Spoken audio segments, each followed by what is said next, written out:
Merci de nous retrouver sur ITFM Radio. Mesdames, Messieurs, amis sportifs, bienvenue au Journal des Sports sur votre chaîne mondiale 2018. L'arbitre turc Cüneyt Çakır élimine le Nigeria selon le quotidien ou alors selon le site campfoot.com. Ce fut clairement le tournant du match à la 75e minute sur un centre venant de la gauche. Le défenseur argentin Rojo qui est allé au duel touche et dévie la trajectoire de la balle de sa main gauche. Les Nigérians réclament l'intervention de l'assistance vidéo puisque l'arbitre refusait de considérer cette option. Après insistance, il reviendra à l'écran et va juger que cette faute ne méritait pas une sanction. C'est ainsi que le Nigeria va donc sortir de la compétition après le deuxième but des Argentins inscrit à quelques minutes de la fin de cette partie, alors que nul suffisait seulement à la formation nigériane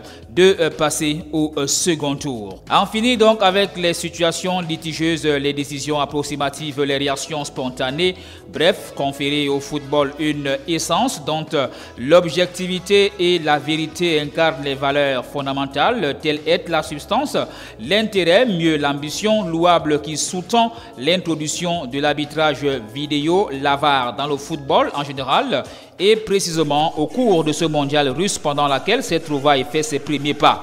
Ainsi décliné, l'on peut donc sans coup férir apprécier les avancées notables de ce nouveau procédé dans l'assistance à l'arbitrage. Et pour ce faire, les confrontations à l'image des chocs entre le Portugal et l'Espagne, la France et l'Australie et surtout le Pérou et le Danemark ont exprimé, et ce de manière éloquente et presque absolue, toute la pertinence du recours à l'arbitrage vidéo.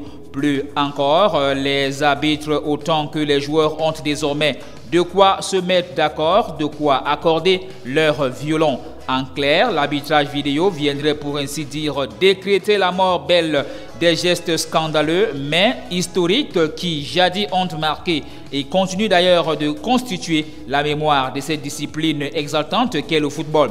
Pour preuve, on peut lister la tristement célèbre main de Dieu de Diego Armando Maradona en phase finale de Coupe du Monde et plus récemment celle de Thierry Henry face à l'Écosse, et la liste est loin d'être exhaustive. Et puis on peut également, pour terminer, parler justement de la main de cet Argentin hier, Rojo, qui a donc permis à sa formation de se qualifier pour les huitièmes de finale. Mercato Ndip També en Roumanie en fin de contrat avec Adana Demirspor. Robert Ndip També va quitter la Turquie. L'attaquant camerounais de 24 ans est attendu en Roumanie pour paraffer un nouveau contrat avec le FC Cluj. Mercato encore, rude concurrence. Une rude concurrence attend l'Olympique de Marseille sur Vincent Aboubakar. Déjà dans le viseur de l'Olympique de Marseille en 2017, Vincent Aboubakar figure toujours sur les tablettes phocéennes. Mais pour combien de temps? En effet, l'international camerounais semble être le plan B du club olympien en cas d'échec dans les négociations avec Mino Raiola pour Mario Balotelli. Mais l'homme aux 15 buts et 4 passes décisives en Liga NOS la saison dernière a la cote au mercato, comme l'indique le média turc Milliyet lundi dernier. D'après le journal Stambouliyot, le Beşiktaş Istanbul a fait de Vincent Aboubakar sa priorité en vue de la saison prochaine. Pour rappel, l'ancien attaquant du FC Lorient a porté les couleurs du club turc lors de la saison 2016-2017 sous la forme d'un prêt payant à hauteur de 2,5 millions d'euros. Mais à cette époque, Beşiktaş avait laissé Vincent Aboubakar retourner à Porto. Un an plus tard, les dirigeants turcs semblent regretter leur décision et souhaitent rapatrier le joueur, désormais estimé à 20 millions d'euros par le FC Porto sur le marché des transferts. Par ailleurs, la presse portugaise annonçait le week-end que Vincent Aboubakar n'était pas intransférable cet été. Croatie, Matías Chago devient officiellement le scout de la Lokomotiv Zagreb. Bonne nouvelle pour Matías Chago Dengue Un communiqué commis mardi par les dirigeants du NK Lokomotiva Zagreb a officialisé le rôle de scout que l'ancien international camerounais va désormais accomplir au sein de leur club. Le NK Lokomotiva connaît très bien Thiago puisqu'il a brillamment porté les couleurs du club de 2013 à 2014 et en 2017.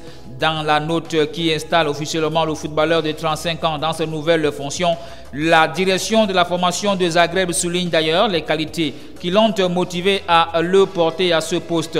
Des qualités humaines et professionnelles dont il a fait preuve durant son passage à Lokomotiva.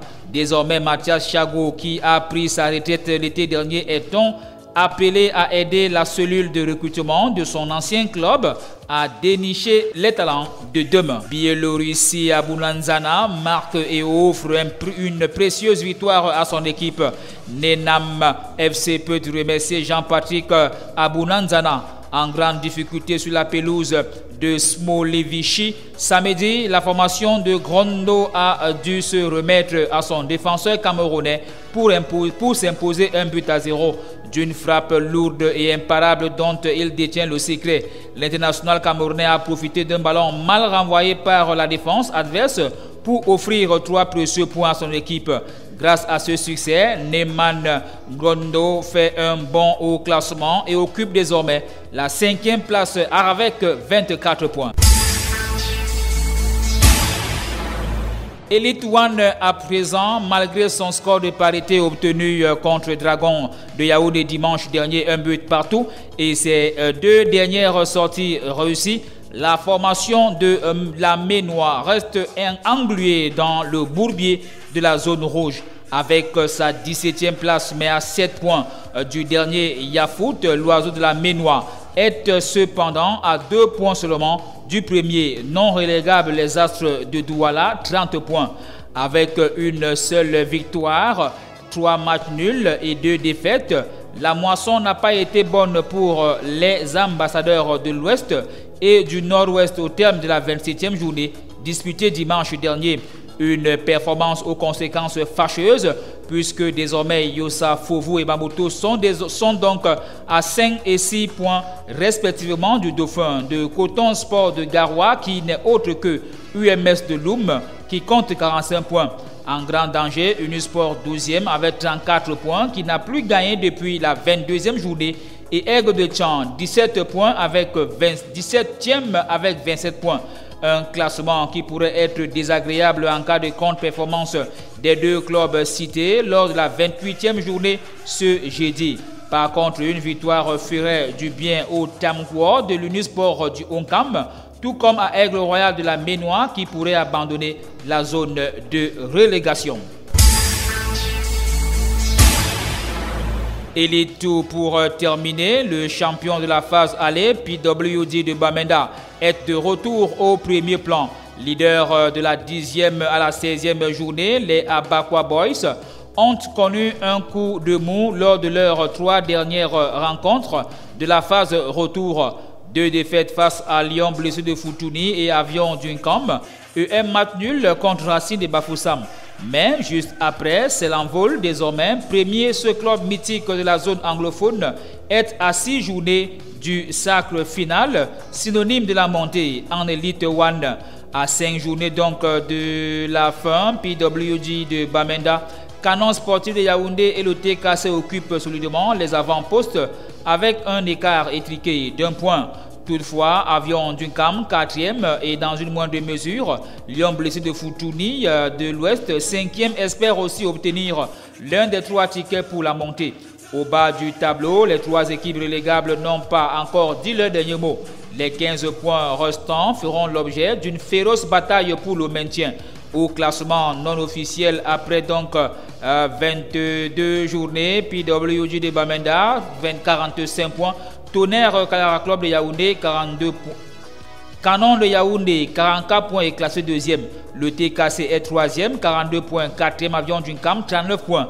Enfin, 5e, Lyon blessé de Foutouni, 38 points. Relégable, Ngaoundé University, 17 points, moins un match en retard. AS Matelo, 15 points, moins un match.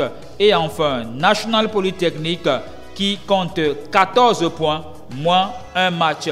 Voilà, mesdames, messieurs, amis sportifs, c'était donc tout pour le paquet de ce jour. Merci de nous avoir suivis. Restez en compagnie de nos programmes. Ici, Michel Atiba.